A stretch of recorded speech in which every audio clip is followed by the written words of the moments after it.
Imagine a scorching summer day, the kind where you crave something that's both elegant and just utterly refreshing. Chances are, a vibrant, pink, icy drink comes to mind, Frosé. It's been hard to miss this summer, hasn't it? That bright pink drink showing up everywhere, like social feeds, poolside parties, you name it.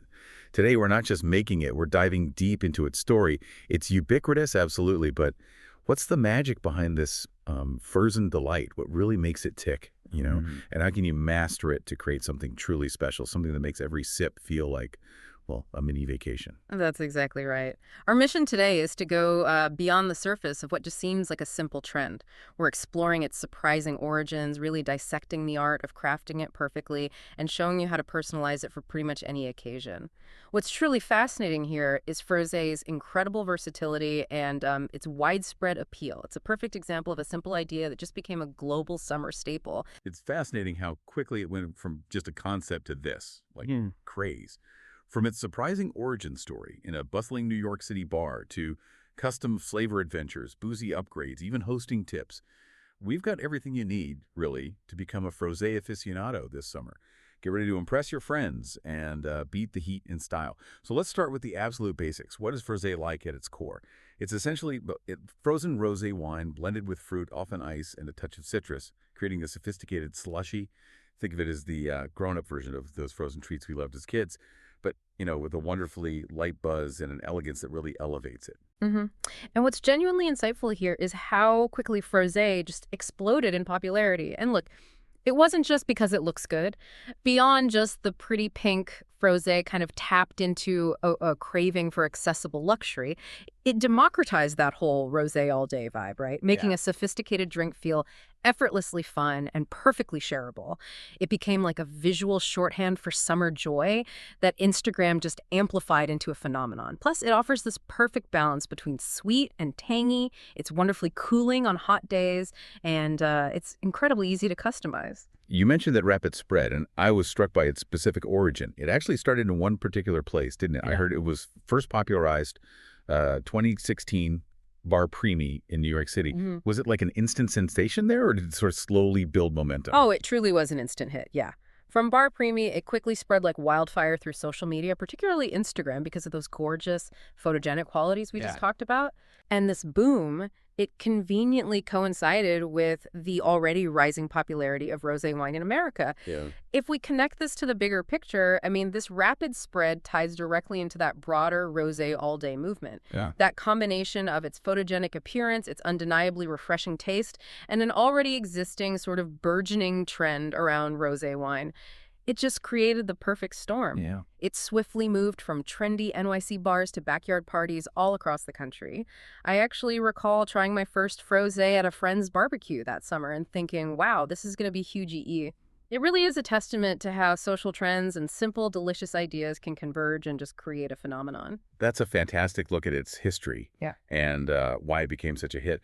But for our listeners who are eager to try this at home, where's the best place to start? What's the foundational Frosé everyone should master? Great question. For that, we always recommend beginning with the classic strawberry version. It's really the foundational recipe. And once you master this one, honestly, you'll be set for pretty much any variation you can imagine. Perfect. Okay, so for this easy, basic, classic Frosé, you'll need just a few simple ingredients. 1 bottle of dry rosé wine, that's key, the dry part. 1 cup of fresh or frozen strawberries. 1 cup of ice cubes. 2 tablespoons of sugar, which is entirely optional, depends on your sweetness preference and how sweet your fruit is. And finally, about half a cup of freshly squeezed lemon juice to really brighten things up. Okay, the crucial first step, and this is absolutely key to getting that ideal slushy consistency, is preparing your rosé. You pour the entire bottle of rosé into a shallow baking dish, like a 9x13 pan works well, then freeze it for at least 6 hours. Now, a lot of people worry it'll freeze solid, but don't worry. The alcohol content actually prevents it from freezing completely. It ensures that perfect scoopable slushy consistency we're looking for. This technique is really fundamental for the proper texture. Right, so once that rosé is perfectly chilled and semi-frozen, you're ready for the fun part? Yeah. The blending. Scrape the frozen rosé into your blender, then add your strawberries, the ice, the sugar if you're using it, and that fresh lemon juice. Yeah. Blend it all up until it's perfectly smooth and slushy. It should be, a beautiful, consistent texture. Exactly. The texture is paramount for serving. It should be similar to a smoothie, not so thick you can't sip it through a straw, Okay. but crucially, not so thin that it melts immediately. The goal is that perfect, lingering, slushy consistency. Serve it right away, ideally in chilled glasses, to capture that wonderful icy magic. A question I often get asked, and one that makes a huge difference, I think, is about choosing the right rosé. Because not all rosé wines work equally well for frosé, right? Yeah. Especially once you freeze it and add fruit. What should we be looking for in a bottle? That's such a crucial point, yeah. The right rosé makes all the difference. My advice is definitely go dry rather than sweet. Remember, the fruit and any optional sugar you add will bring plenty of sweetness, so you don't want your base wine starting too sugary. You'll end up cloyingly sweet. Makes sense. Look for bold, fruity flavor profiles that won't get lost in the blend. You want a wine that can stand up to the other ingredients. Also, choose deeper colored rosés for a more vibrant final drink. They often yield a more visually appealing frosé.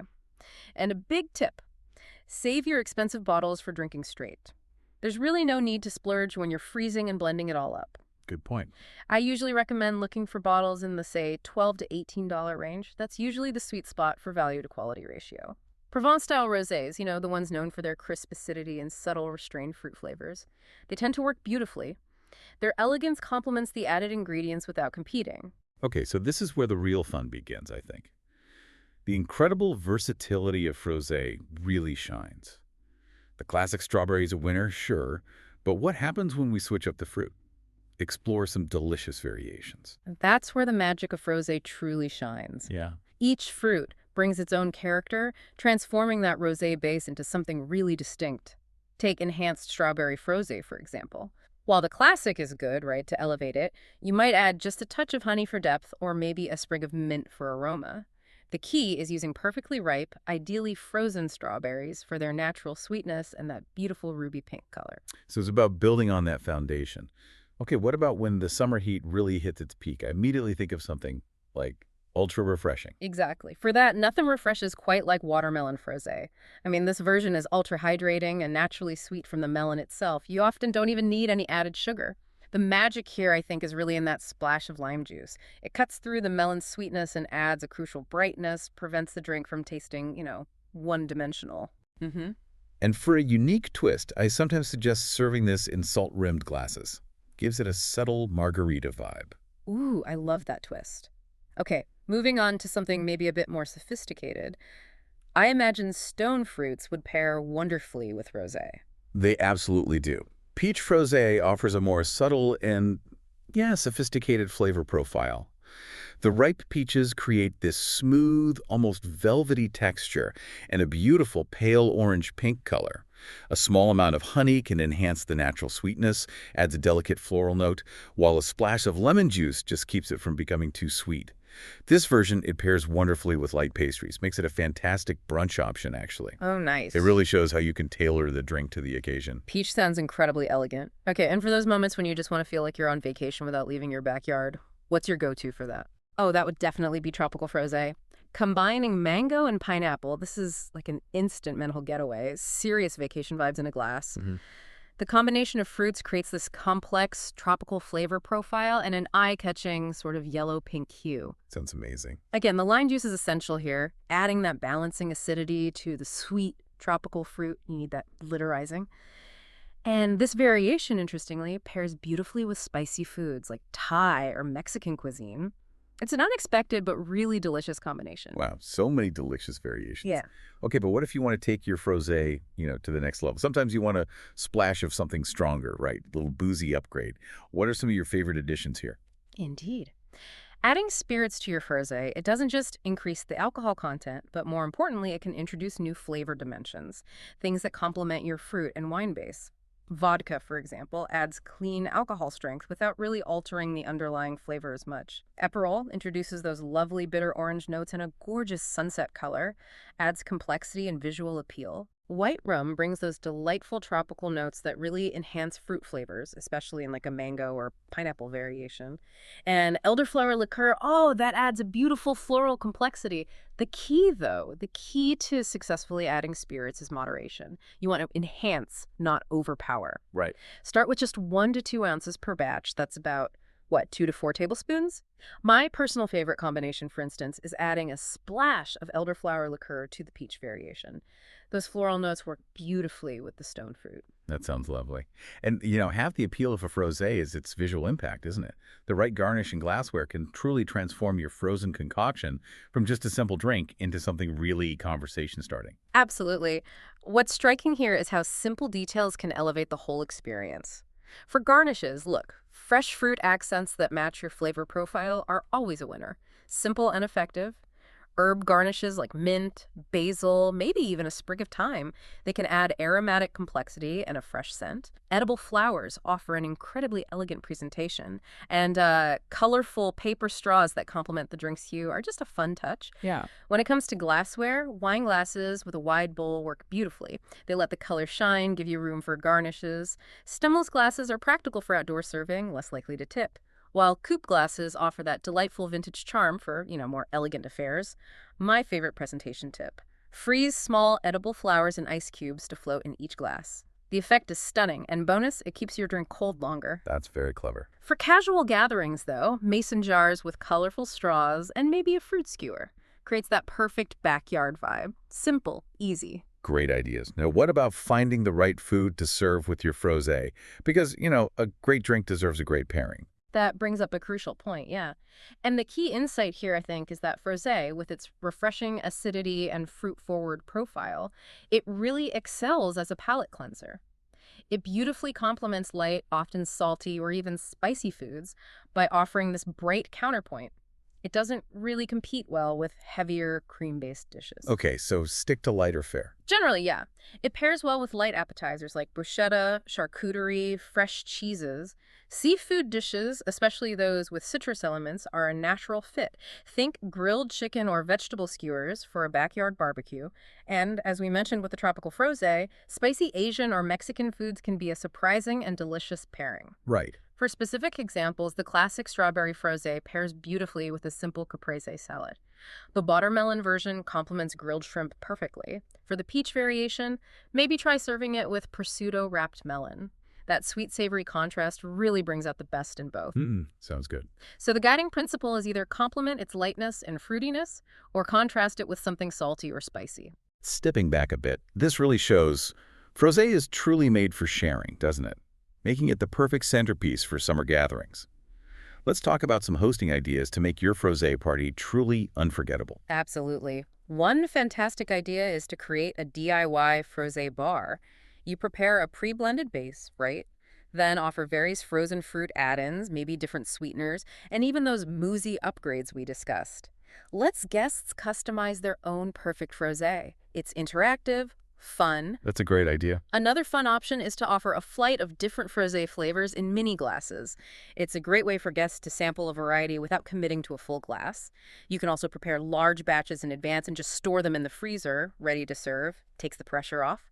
And don't forget to theme your decor around the beautiful colors in your drinks. It adds to the festive feel. For larger gatherings, honestly, I'd suggest maybe investing in an inexpensive slushy machine. It sounds like a lot, but it can be a game changer. Yeah, it creates a continuous supply of perfectly textured frosé without you constantly running the blender. It takes the hassle right out of serving a crowd. Okay, those are great tips. Now let's quickly address some of the most common questions we hear from our listeners about frosé. These are the practical things everyone seems to wonder about. Of course. Happy to. A really common query is, can I make frosé without a blender? And the answer is yes, you can. It's not quite the same, but you'd freeze a mixture of rosé and fruit puree in ice cube trays. Then let them partially melt before serving. Like I said, it won't have that super smooth, slushy texture, but it absolutely still delivers on the flavor. Okay, good to know. Another question, how long does frosé keep in the freezer? It can keep for up to about 1 week. It's stored properly in an airtight container. Just be aware the texture might change slightly upon refreezing, so give it a quick stir or maybe even a brief pulse in the blender before serving to revive that slushy consistency. Got it. What about non-alcoholic versions? Yes. Many people ask, can I make a non-alcoholic version? Absolutely. You can easily substitute the rosé with something like white grape juice, or maybe sparkling water with a splash of cranberry juice for color. Or even use one of those non-alcoholic rosé alternatives that are getting pretty good now. Yeah. Creates a delicious and refreshing mocktail. Perfect for everyone. Yes. And Lastly, which fruits work best in Frosé? Generally, berries, strawberries, raspberries, stone fruits like peaches and nectarines, and melons, especially watermelon, tend to work best. Their flavors just complement rosé so well. We'd recommend avoiding fruits that oxidize quickly, like bananas, they can go brown, or those with a very high water content that might just dilute your flavors too much, unless that's what you're going for, like with watermelon. Okay, fantastic advice. So what does this all mean for your summer sipping success? This deep dive has shown us, I think, why Frosé has truly earned its place as a summer staple. It combines that sophisticated appeal of wine with the fun, fruity refreshment we all crave during hot weather. It's really a complete package. It really is. And its incredible versatility, that's truly what makes Frosé so special. You can adjust it based on what fruits are in season, what wines you prefer, what occasion you're celebrating. You can really make it your own. Plus, those beautiful pink hues and the slushy texture, they create an instant festive atmosphere. While the wine base keeps it sophisticated enough for adult gatherings, it's that perfect blend, fun and elegance. So grab that bottle of rosé, stock up on fresh summer fruits, and get your blender ready. You've got all the knowledge and inspiration you need now to become the ultimate Frosé maestro this summer. And as you embark on your Frosé journey, consider this. If Frosé evolved from like a trendy NYC bar drink to a backyard staple in just a few short years, what's the next innovative twist? What's going to redefine how we enjoy rosé next? What new fruit or spirit combination will you discover this summer that pushes the boundaries of this frozen cocktail? We can't wait to hear what you come up with.